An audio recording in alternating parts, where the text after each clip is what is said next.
de l'histoire du monde.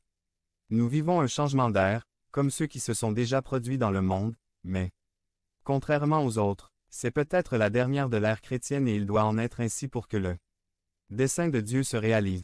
Nous ne devons pas ignorer les temps, ni les événements, ni les situations qui se produiront dans les mois et les années à venir. La crise est mondiale et, à moins que vous ne viviez sur une autre planète, l'impact de cette crise nous parviendra tôt ou tard. Nous ne devons pas l'ignorer ni avoir peur, mais plutôt nous préparer à ce qui s'en vient. La Bible nous encourage à avoir une attitude pour cette période.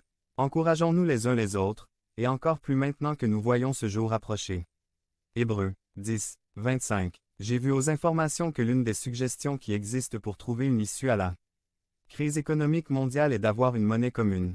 Gloire à Dieu. Continuez à travailler les gars car il faut qu'il en soit ainsi pour que le temps final continue à être marqué. Point. Nous ne sommes pas seulement confrontés à une crise économique, mais à une crise de culture, de principe, de compréhension des choses. Beaucoup de choses que nous pensions certaines et certaines s'effondrent. Le philosophe Ricardo Forster a déclaré dans un article de la Nation. Nous sommes face à un tournant, mais nous ne savons pas où nous allons, et c'est vrai. Malheureusement, il nous conseille de relire les penseurs classiques et ne mentionne pas la Bible comme le livre de sagesse par excellence. Qu'est-ce qu'une crise? Crise. Interruption grave du mode de vie normal d'un individu ou d'un groupe, qui surgit.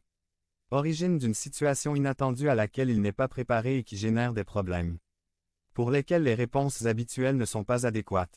Une crise nécessite le développement de nouvelles façons de penser et d'action. Les crises surviennent à nous tous et à tout moment. La crise de David. Nous avons dit que la crise est une interruption grave du mode de vie normal.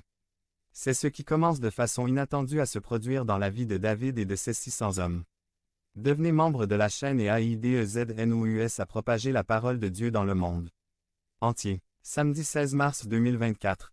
Si vous croyez en la puissance de Dieu, commentez 11. Il se trouvait à l'extérieur de la ville qui leur servait de quartier général.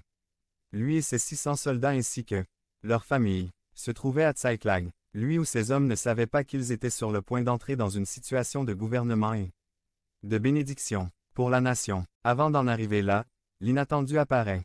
Une crise terrible pour lui et ses soldats. La ville qui leur servait de base avait été incendiée et les femmes, les enfants et les personnes âgées faits prisonniers. Face à la situation, ils ont pleuré jusqu'à épuisement des forces. Certains voulaient lapider David pour les avoir emmenés au combat et pour ne pas avoir pu être avec leur famille. Ils étaient dans une crise profonde. Nos réactions émotionnelles face à la crise. Peut-être que nos premières réactions face aux crises sont liées aux aspects émotionnels. Il semble même étrange qu'un général et ses 600 hommes pleurent amèrement jusqu'à épuisement.